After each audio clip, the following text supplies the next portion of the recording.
What is this? It's food poisoning. I have it too. There are lots of things out there that can endanger our life, but you don't expect your local fast food joint to be one of them. So on that note, here are the top 10 worst times fast food chains gave people food poisoning. I did not sleep for 1 second last night, and I cracked the bottom of the toilet bowl. Oh, God, don't say that. KFC. The KFC was keeping people healthy! KFC has been involved in its fair share of drama over the years, from mutant chickens to expired food, but it's also been responsible for numerous cases of food poisoning. While it's fair to think that the chicken would be to blame for most of these cases, in 1999, it was something else that caused chaos. Indeed, it was improperly made coleslaw that caused an E. coli contamination at 4 Cincinnati locations and led to 11 people being hospitalized. Once sanitarians declared the coleslaw as the culprit, they visited the KFC restaurants involved in the outbreaks to try and figure out what happened. They found a number of deficiencies in the coleslaw preparation that could have been the cause of the contamination, including 3 food handling errors, the insufficient washing of cabbage, the including of outer cabbage leaves, and the use of unpeeled carrots. Okay, really gross. Some people tried to sue KFC, like Geraldine Johnson, a 64-year-old who was put on dialysis following the poisoning. More recently, KFC was involved in another lawsuit, this time in Australia, when Monica Saman, a 7-year-old girl, contracted salmonella poisoning from a KFC chicken wrap in 2005 and ended up in a coma for months and was left with brain damage. The chain was ordered to pay $8.3 million to the family. Wow, that's a lot of money. Chi-Chi's. Went to Chi-Chi's and danced the night away. The room completely disappeared. Here's the prime example that not everyone can survive a food poisoning scandal. Chi-Chi's was already barely keeping its head above water when tragedy hit. The largest outbreak of hepatitis A to ever take place in the United States, and the chain never recovered. The restaurant was first opened in 1975 and did relatively well for itself until 2003, when it not only filed for bankruptcy, but it also had to deal with the repercussions of the outbreak. Over 660 people fell ill and 4 died after coming into contact with the highly contagious virus at a Chi-Chi's located in a mall in Pennsylvania. Come on, man, let me just see the... No, don't touch it! You're contagious. Everything could fall apart. After an investigation by the local health department, the source was traced back to the raw green onions that were used in the chain's salsa. Obviously, Chi-Chi's had to pay out class action settlements, but since the restaurant was already in the midst of bankruptcy proceedings, it made things a little dire for them. Overall, Chi-Chi's paid $40 million to the victims who suffered serious health complications. With no money left and a battered reputation, Chi-Chi's had no choice but to close up shop in the American and Canadian markets. Technically speaking, you're bankrupt, kiddo. McDonald's. What do you want from McDonald's?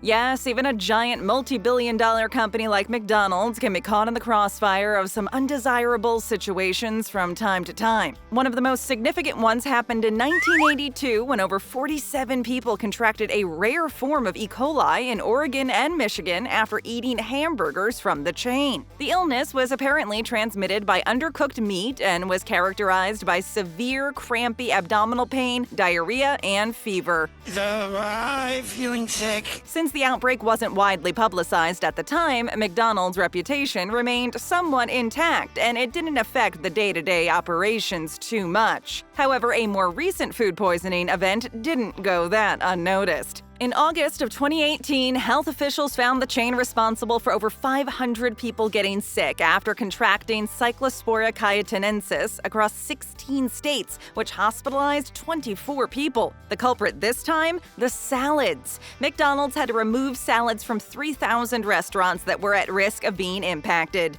Don't order a garden salad and then eat my food. Taco Bell. 10:40? Oh, crap, we gotta get out of here. That's when Taco Bell throws all the breakfast food in the dumpster. Taco Bell is no stranger to poisoning its customers with its food and has had to deal with the unfortunate task of cleaning up after its mess more than once, so to speak. In 2006, the chain was hit with its largest public health crisis to date when an E. coli outbreak affected more than 70 people across 5 states. Out of all of these people, 53 were sick enough to be hospitalized and 8 developed kidney failure. People from New Jersey, New York, Pennsylvania, Delaware, and South Carolina fell ill between November and December, and an investigation was quickly launched by the FDA, the CDC, and local health officials to determine what caused the outbreak. The shredded lettuce was found to be guilty of poisoning everybody, something that is found in over 70% of Taco Bell's menu items. Make me one too, but hold the tomato. Okay.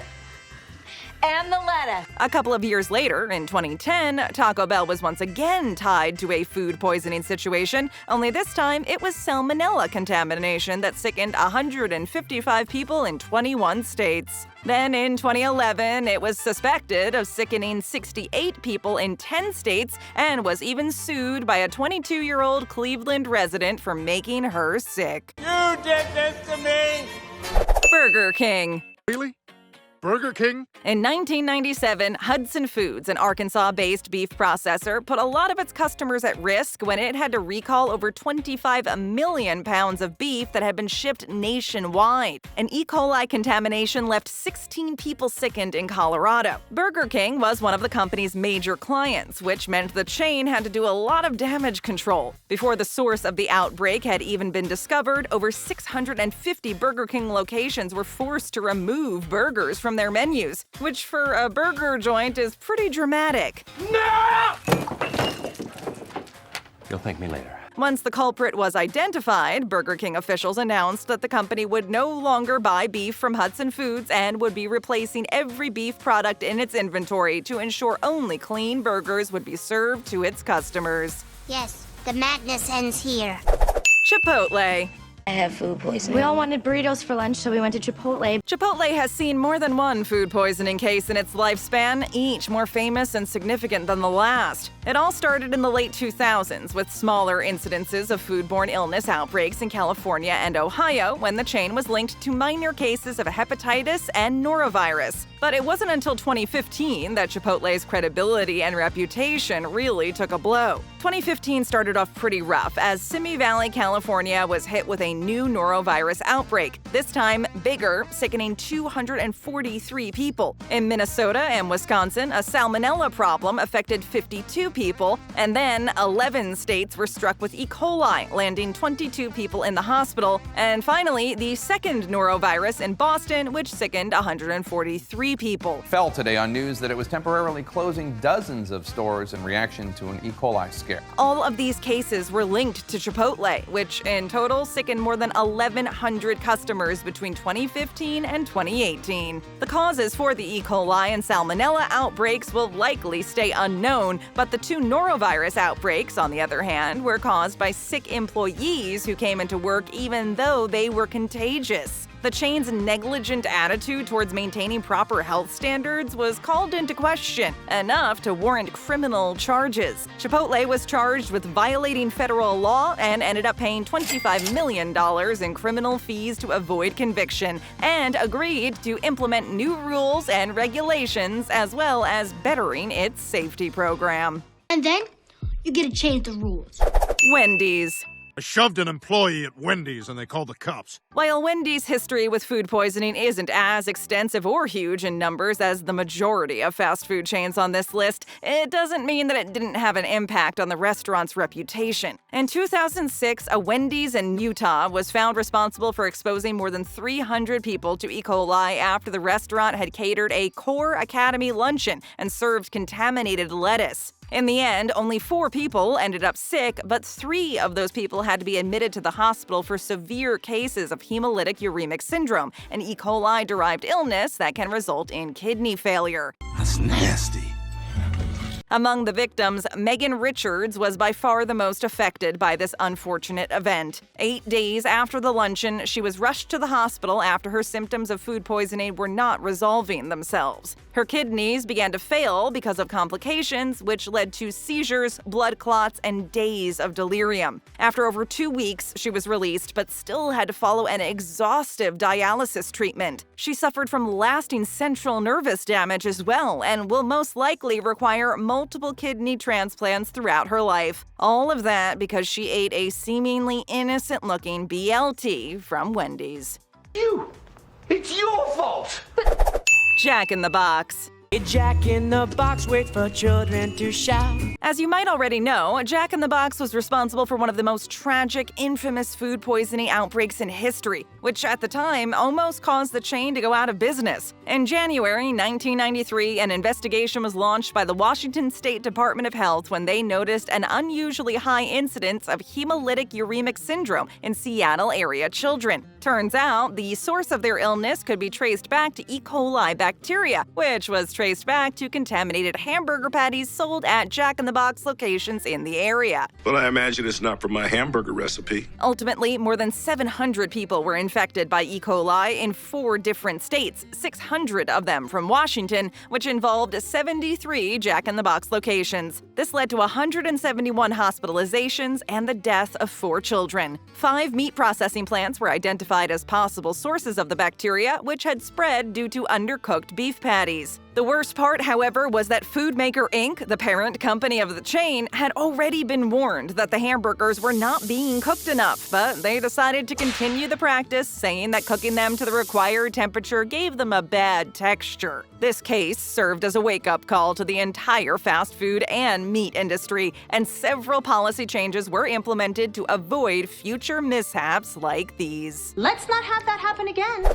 Jimmy John's. But now I got this Jimmy's John showing up on my turf. Jimmy John's, like many other chains on this list, isn't a first-time offender when it comes to poisoning its customers. In fact, they did it again earlier this year. Back in April, a Jimmy John's restaurant in Illinois was suspected of being the cause of a food poisoning outbreak, which affected at least 16 people, 15 of which were student-athletes from Illinois State University's lacrosse team. The majority of the sickened athletes had to head to the hospital to receive treatment to replace fluids following the undesired symptoms from the poisoning. While the investigation is still ongoing, all signs point to the sandwich chain. There has been a murder, and you are a suspect. Okay. Before that, Jimmy John's had to pull all Clover Sprouts from its nearly 2,800 locations nationwide because they were linked with multiple recurring E. coli outbreaks. In 2012, it left 29 people in 11 states sick. Then, in 2013, 8 people from Colorado were infected with the same virus, this time because of contaminated cucumbers. And the cycle continued until 2018, when Jimmy John's finally said, Enough is enough.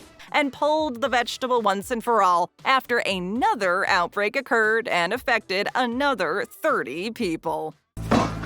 I can't handle it. Sizzler. Sizzler, the worst version of your favorite meal.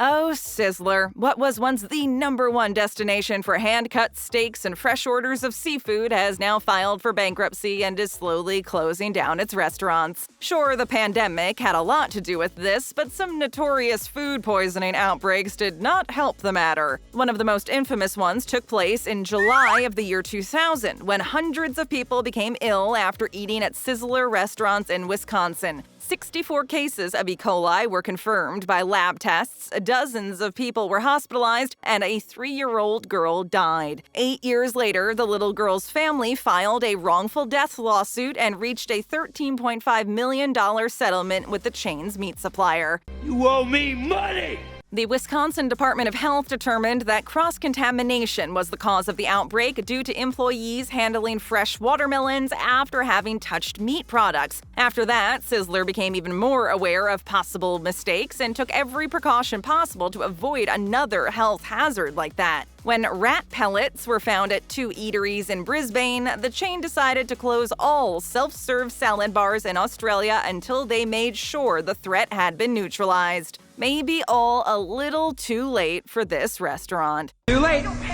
15 years too late. Stay right here and tap or click another great video, hit that subscribe button, and ring that bell to join our notification squad.